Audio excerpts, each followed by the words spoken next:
Thank you.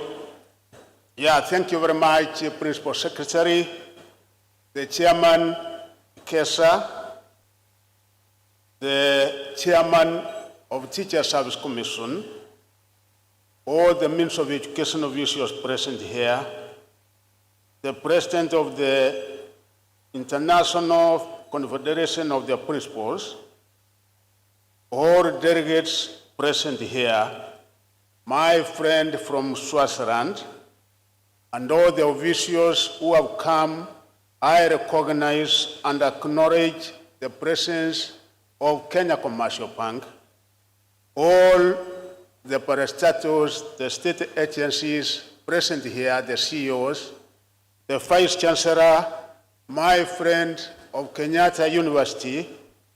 I must start by saying, Karibu sana Mombasa, and to say that I'm so happy to be here with you this morning because it's really a day I've been looking forward to ever since the beginning of the year, because I know among the 3 directorates, we have had several meetings with university vice chancellors, including the conference we had here, Professor Wainaina, plus the others, and the others that we had in Nairobi.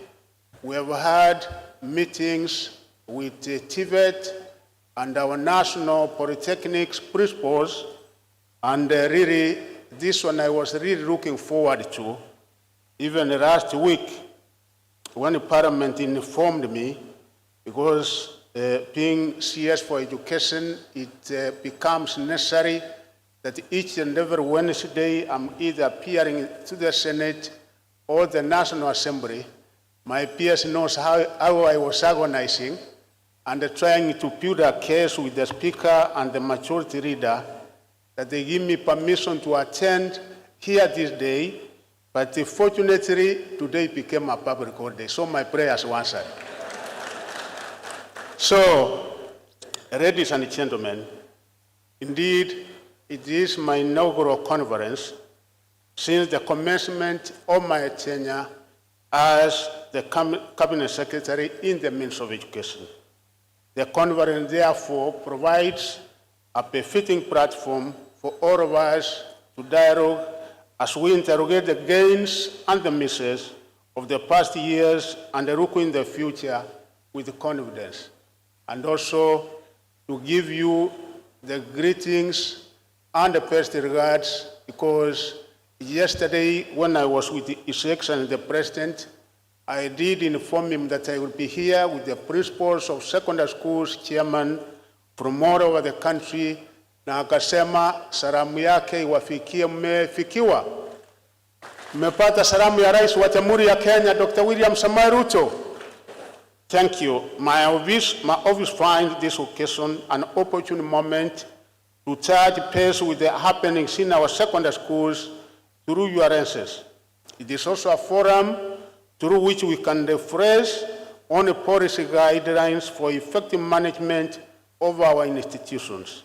In this spectrum, I also acknowledge the invaluable role that each one of us as school principals plays in shaping the educational landscape of our country. You are the leaders and the drivers of transformation within our schools, and your dedication and commitment to the betterment of our children are truly commendable. The responsibility you have is really like no another. It cannot be compared to another because you have been given the responsibility of molding our human capital and making sure that our vision in 2030 of making this country a middle-level income country is actually achieved. Education is the foundation upon which the future of our nation rests, and it is our duty to ensure that every child in Kenya receives quality and relevant education that equips them with the necessary competencies and skills to thrive in an ever-changing world. The theme of this conference speaks to the spirit and the letter of the aspirations of the education sector. Enhancing the effectiveness and the visions of education in Kenya requires a collective effort. As school principals, you have the tenacity to drive change and shape the future of our nation. Embrace innovation, empower your teachers, pastors, and accounts clerks, engage your students, and cooperate with all stakeholders. Together, we should make our education system one that equips our children with the competencies, skills, and values needed to thrive in the 21st century. It behoves every CASA member, therefore, to align their professional duty to the national values and the principles of governance as espoused in Article 10 of our Constitution. This article provides a framework to which all school leaders must anchor their leadership practices. Everyone is therefore well guided through registration and policy directives and financial management, public procurement, human resource management, to mention but a few. Where a policy lacuna exists, we will continue to seal the gaps by generating appropriate guidance. This conference is very by far in pinpointing such areas of policy need that impact your jurisdiction. My office promises to address issues, resolutions, and recommendations arising from this gathering. Ladies and gentlemen, our schools exist for the sole purpose of safeguarding our future, the children of Kenya. It is your duty as school principals to provide leadership that promotes learning outcomes. The current focus is on developing an all-round learner, not only endowed with intellect, but also one who is equipped with skills and values for self-management. For us to accelerate performance in schools, we need to direct resources to activities that contribute directly to realization of envisaged learning outcomes. First, you take center stage in the instructional leadership, providing mentorship to all in a deliberate and purposed manner, providing leadership in enhancing learner welfare, and ensuring effective curriculum implementation. This calls for not only your physical presence in schools, but also the establishment of structures that promote your awareness of the institution. Secondly, we are team leaders. More often than not, you will agree the fact that the seemingly top-performing schools are as a result of the synergy of various teams. You therefore need to create an enabling environment for teams to function and be productive. Identify team members' strengths, tap on their multiple intelligences, enhance their capacity, motivate for performance, guide and sanction unattainable results. Above all, create an environment that is serene, one that promotes productivity where your team members, whether technical or non-technical staff, will feel valued and appreciated. A positive human resource pool is instrumental in guiding utilization of other resources in an institution of learning. Thirdly, let each school be a learning institution where individual members are in constant state of renewing their knowledge and skills. Create an environment that encourages professional development, support professional learning communities between institutions, encourage peer support, especially among teachers, purpose and oversee mentorship programs, especially where young teachers are introduced in your schools. Put in place institutional-based quality assurance mechanisms for self-assessment. These measures, I believe, will upscale growth and performance through enhancement and the transfer of expertise. This financial year, the education sector, as was read in the budget the other week, received the highest share of the national government's budget, which is Kenya shillings 628.6 billion. 628.6 billion. This is a record 29% of the total budget. It is an increase from the 544.4 billion that was allocated to the sector in the last financial year.